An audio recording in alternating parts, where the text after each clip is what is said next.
olwaleero njagala kuyitaayita mu by'obufuzi bya Uganda n'ebyafaayo bya Uganda byonna.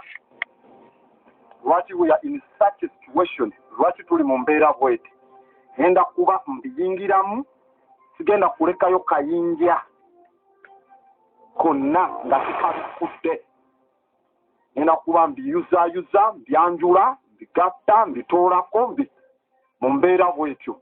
Kati buli Munnayuganda yenna kikukakatako ssaawa zino okubanga kuoli owulirize Grandmaster, kubanga it's a political season mu ggwanga erya Uganda. Siraba lwaki ngende nogono Karabaka, ngende Russia, ngende wa Iran, America, nga wano sikozeewo. Era ne ku lw'ensonga eyo jo ekiwandiiko kye nabayitiddemu tujja kukiddamu mu maaso awo. Tujja kukiddamu nga tusoose okunnyonnyoka erinnyonnyoko ery'eggwanga erya Uganda, n'ekiwandiiko ekyo kitukwatirako wa kuba jo bagambye wakiyiseemu mangu mangu, ensonga etukwatako eyo tolina kugigitamu lukwakwaya. So kati ngenda kuba ngenda nga ntambula mpola, ngenda kuba ngenda mpola mpola, saagala kuleka wadde muntu n'omu mu mbeera bwetyo, nga tuli mu ggwanga eriyitiddwa eggwanga erya Uganda, era nga libalibwamu sofa lisuubirwa abantu obukadde 45 n'emitwalo 729 mu ggwanga lino eriyitiddwa eggwanga erya Uganda, ne square kilometers emitwalo 24,138, the square miles emitwalo 9,163 ekwata kifo kya 79 obunene mu nsi yonna. Kati ku ttaka eryo n'obunene bwe tulabye ebitundu 15 ku 100 byonna birimu mazzi okwetooloolera ddala. We tutunulira ku ggwanga lyaffe eryo ery'e Uganda, ne GDP ya billions 30 aga Uganda per capita ku dollars 30 aga dola per capita ku dollars 956.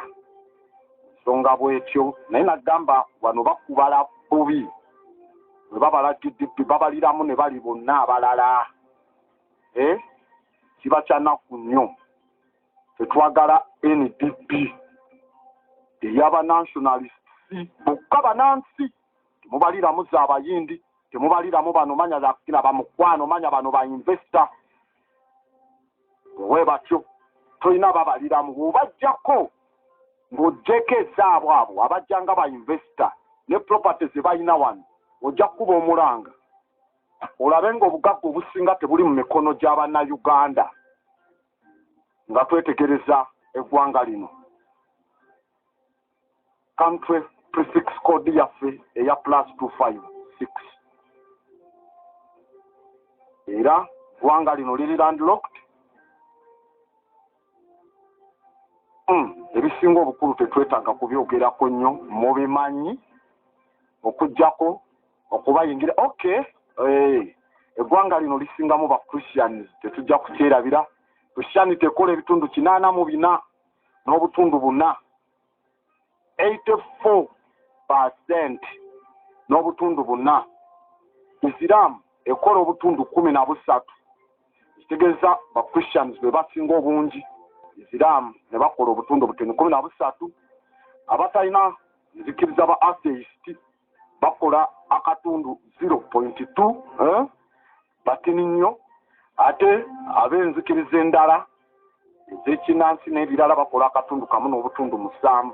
Kati mu Christianity Catholicism ekola ebitundu 39 n'obutundu 3, ba Anglican ebitundu 32, ate Protestant obutundu 13 n'akatundu kamu.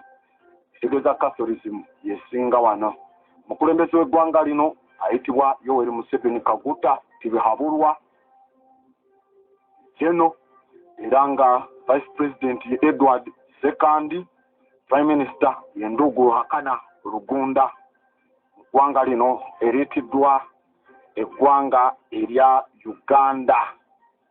Eggwanga eritiddwa eggwanga erya Uganda. Engeri kyendi mu bitundu ebya Western Uganda nja kukola ku byafaayo ko ebimu kuba Uganda eno wojekenneenya okusinziira amatwale gano kateganafuuka republic. Obujulizi bulaga mu biseera bye tuyita paleolithic era abantu baali babeera mu bitundu bino ebya Uganda kumpi emyaka emitwalo 5 emabega, emyaka emitwalo 5 emabega nga kwebali waneeno mu matwale aga Uganda.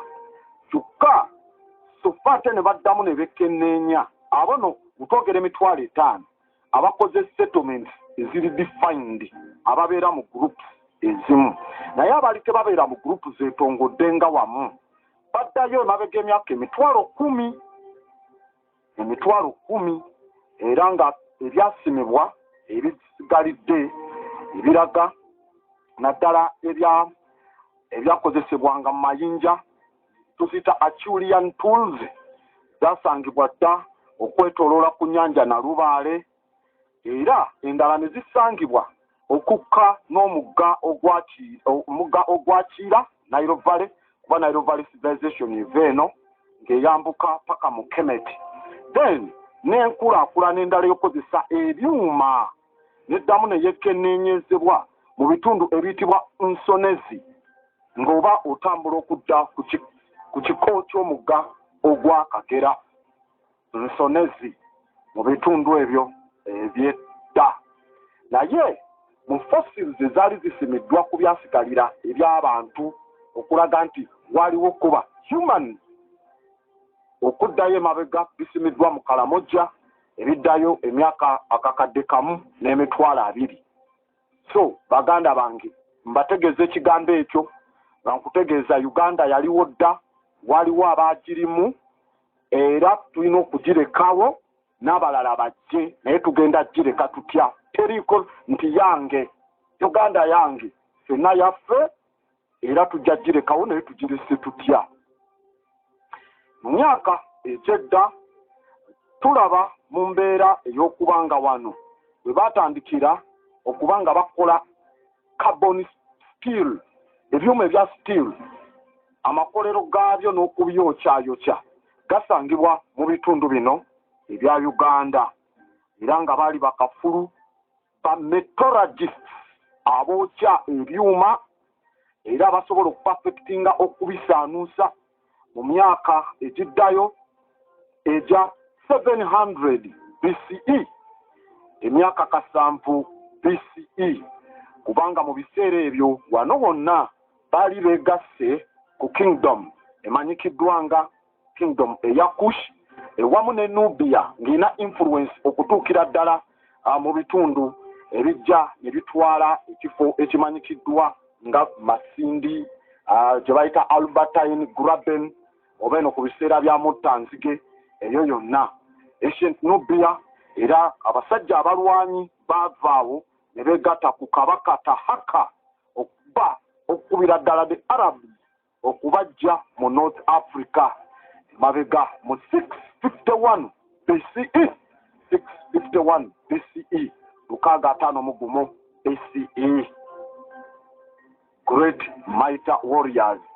Tutegeeze ku Kitara Empire kuba tuli mu Western Uganda. Kitara Empire oba gye bayita ki amanya ago gawulira bulizi tomanyi historically kyegategeeza kyamaanyi naye nga galina kyegategeeza. Abamu mugamba Bunyoro Kitara, naye at first nga before Bunyoro ngiyitibwa Kitara. Tuli mu myaka gya 940.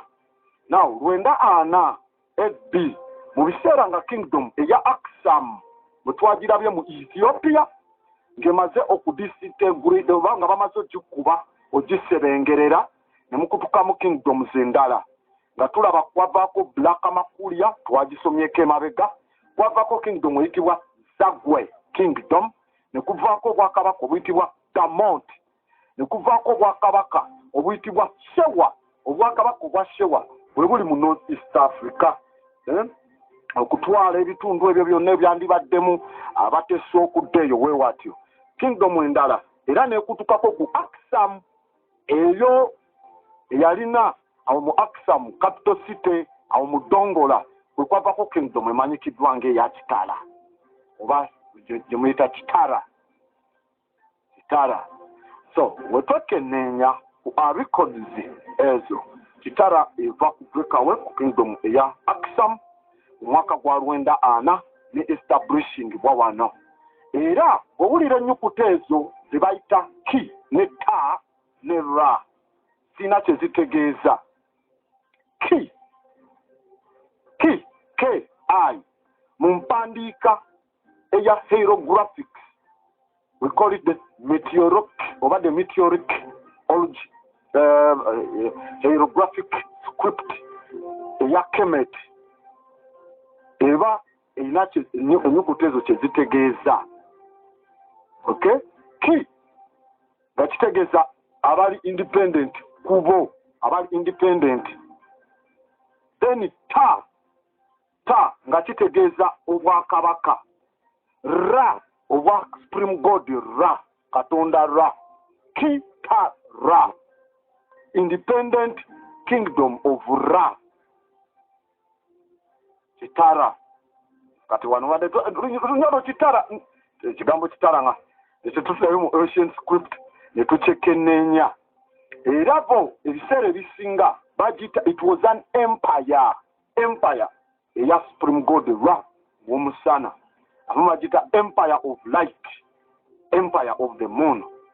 Mu bitabo ebikadde bijja ne bitunnyonnyola mu mbeera bw'etyo era okubanga yatandikibwawo wano era nga muno tetujja kwerabira omukyalo w'amaanyi ayitibwa Kati Kati okubanga y'omu ku bamaama banakazadde aba empire eno. Twogera empire eyo Lwendana tewanabaawo nnimi zino zetwogererako ennaku zino zetutwala ng'ez'ekitalo. Era Kati we yazaala abaana be batandika ng'oyita Kaana okuvanga mu kabaka eyayitibwanga Nana okuvawa mu Kemet Kaana. Kati ne kibeera kiri ekya Ki independent ta kingdom Ra of Ra. Kati buli kintu ekyayimirangawo nga kimu kyokka bwe kiti ne batandika okiyita nti ki kirabe kimanyikisibwa kiyitibwa kati ke nekulembera mu nnimi ezo okubanga yeraga independence. Ke kiki ekyo kiki kati zino endala zijja zikoppamu nga zigattamu nga bwe zituulamu nga bwe zajjanga ne zigattako ne wabawo entamabege oba okuwasibwa mu bano ne bawasibwa mu bano ne bagira we batyo. So mbeera eyo era nga kigambibwa otunula mu kye tuyita symbol eza kingship ente enjeru batukanga era ne bagiyita Kitara era bw'otunuulira ne ku kingdom oba empire olunga Bunyoro etandise okwegatta ku Kitara nga Kitara eggwawo Bunyoro nejja. Then before even Busongola awo nawo tuli mu 1000 yawo myaka gya 1000 era akabonero ako ne batandika okulya Kitara nga bategeeza nti ente enjeru erina okuba nga ate etegeeza okuba nti it is a sacred one. Era nga bano basajja baali bakola maliba ne bagakolamu ebyambalo eby'enjawulo era nga balundanga endogoyi nga ze bakozesa okulima tewaali buddu obulo lumonde ebyo byonna nga bikozesebwa wano mu mbeera bw'etyo. Nali nsuulawo challenge e Buganda eyo tunasuulawo ekigambo eŋŋamba bw'otunuulira e Buganda for example nga yo olugero lwabwe lwe bayina olwa kintu yayina ente emusappulayinga amata esemu lugero olujja mu Kitara lwe lumu naye eri bo bakulaga Nambi eno tulinayo Kati kati nga ina ekibbo ky'obulo bwe yasobola okuva nabo mu ggulu that mythology ezigattamu okuwa abakulembeze hype ennyo okuba ne respect. Natuuka ne mbuuza Abaganda ente zammwe ziriwa? Owa Muganda ssente n'okwata abategeera abamu mu area ez'enjawulo mu Buganda ne mu Western, buli omu n'omuwa obukadde 2. Owe Buganda asooka gulako kawundo, motoka ya kawundo, n'enju tayagala kuzimbako, ayagala gula ewedde.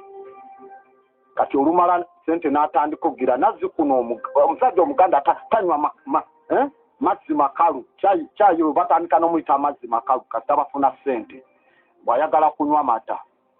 Kati ate oli bw'oziwadde eri omulala zezimu, ye lwakuba ategeera konsepti y'olugero luno, agamba ngulako nte, nja kusimbako olusuku,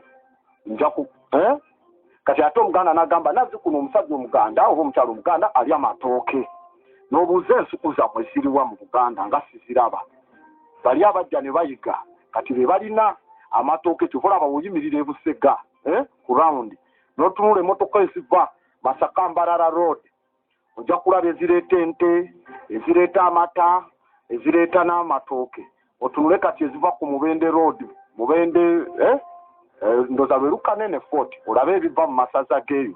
Ojja kulabako endagala batemi ba miti, deforestation, ebidomolo bya Walagi, ojja kulabako ebyangwe n'endagala zino ze basala ku Bukisuku oba Bukisubi bwe bakolamu omwenge. Kati n'obuuza mu masaza geeyo sitole ya kintu y'ente eragawa. So kati ate olina nga nze tulya amatooke naye nga tebabisimbye. So that is a huge problem. Buzibu bw'amaanyi. Abantu baffe bwe batamanye ngero zaabwe. Era nga tujja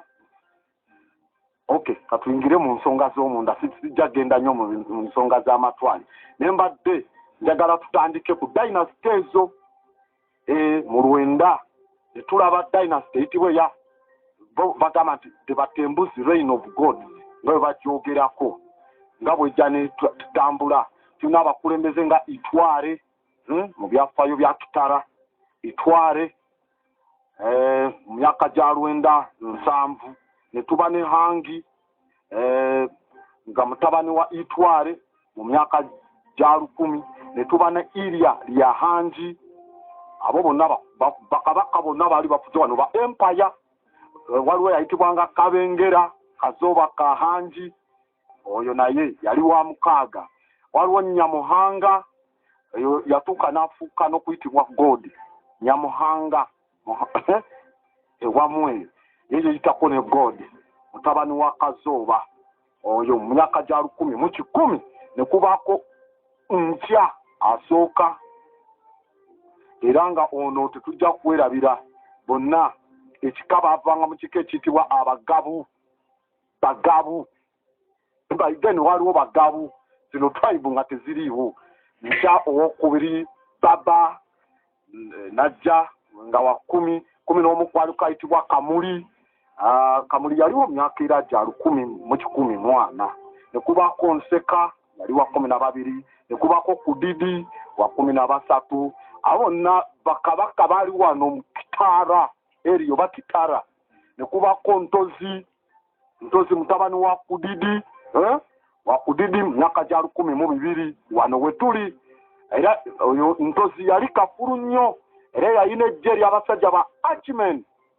Abasajja ba Archimen abaali abazibu mu kuba obusaale, abasufu nnyo, era bakola expedition ogenda paka mu Mozambique myaka gya 1245. Then kuliko ayitibwa Nyakahongerwa Mukonko yali wa 16.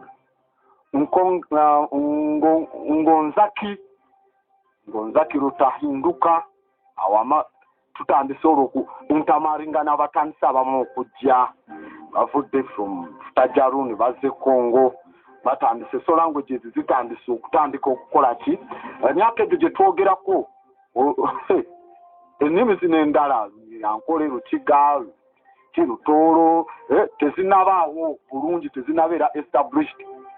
Kati paka mu biseera bya Isaza Waraga Rugambana bamuyitanga Rugamba Nantabo Rugamba Nantabo Tabano Wangonza Kirutahandika bajja Bukuku Omuranzi najja kati mpaka kwe kutuuka ku rain gye bayita y'abachwezi okuva ku myaka gya 1320 wetufunira Ndahura Kyarubumbi awo abachwezi ne batandika okujja nga azaalibwa Isimba mama we nyina Mweru ne tulaba Mulindwa Nyabweriza Ngango so ebyafaayo ebyo weebityo simanyi oba Kingdom Zawani zina record z'ebyafaayo weebityo ebimu naye ntera nnyo okwagala military strategies z'abasajja abedda tujja batuzikabalinga naye engeri gye nina politics nga mungi nyinza n'obutamalayo program bwe tunadda mu nsonga bwezityo naye era munzikirize bakama bange munzikirize mberenga era nzijawo n'obubaka buno mala obujjawo tujja kubanga tukomawo tusimbule mu nsonga ez'ebyafaayo by'eggwanga erya Uganda mostly on the political scale etujja okubanga olwaleero njagala kuyitaayita mu by'obufuzi bya Uganda n'ebyafaayo bya Uganda byonna lwaki we are in such a situation lwaki tuli mu mbeera bweti ngenda kuba mbiyingiramu sigenda kulekayo kayinja konna nga tikabikudde ngenda kuba mbiyuzayuza mbyanjula mbigatta mbitoolako mu mbeera bwetyo kati buli Munnayuganda yenna kikukakatako ssaawa zino okubanga kuoli owulirize Grandmaster kubanga it's a political season mu ggwanga erya Uganda siraba lwaki ngende nogono Karabaka ngende Russia ngende wa Iran America nga wano sikoseewo era ne ku lw'ensonga eyo jo ekiwandiiko kye nabayitiddemu tujja kukiddamu mu maaso awo tujja kukiddamu nga tusoose okunnyonnyoka erinnyonnyoko ery'eggwanga erya Uganda n'ekiwandiiko ekyo kitukwatirako wa kuba jo bagambye wakiyiseemu mangu ensonga etukwatako eyo tolina kugigitamu lukwakwaya so kati ngenda kuba ngenda nga ntambula mpola ngenda kuba ngenda mpola saagala kuleka wadde muntu n'omu mu mbeera bwetyo nga tuli mu ggwanga eriyitiddwa eggwanga erya Uganda era nga libalibwamu sofa lisuubirwa abantu obukadde 45 n'emitwalo 729 mu ggwanga lino eriyitiddwa eggwanga erya Uganda ne square kilometers 24,138 square miles 9,963 ekwata kifo kya 79 obunene mu nsi yonna kati ku ttaka eryo n'obunene bwe tulabye ebitundu 15 ku 100 byonna birimu mazzi okwetooloolera ddala wetutunulira ku ggwanga lyaffe eryo ery'e Uganda ne GDP ya billions 30 aga Uganda per capita ku dollars 30 aga dola per capita ku dollars 956 songa bwetyo naye nagamba wano bakubala bubi bwe babala GDP babaliramu ne bali bonna abalala kiba kyanaku nnyo tetwagala NDP eyaba nationalist bokka banansi temubaliramu z'abayindi temubaliramu bano manya zakira bamukwano manya bano ba investor we batyo toyina babaliramu bw'obajjako ng'ogyeko ezaabwe abo abajjanga ba investor ne properties zebalina wano ojja kuba omulanga olabe ng'obugagga obusinga tebuli mu mikono gy'Abannayuganda nga twetegereza eggwanga lino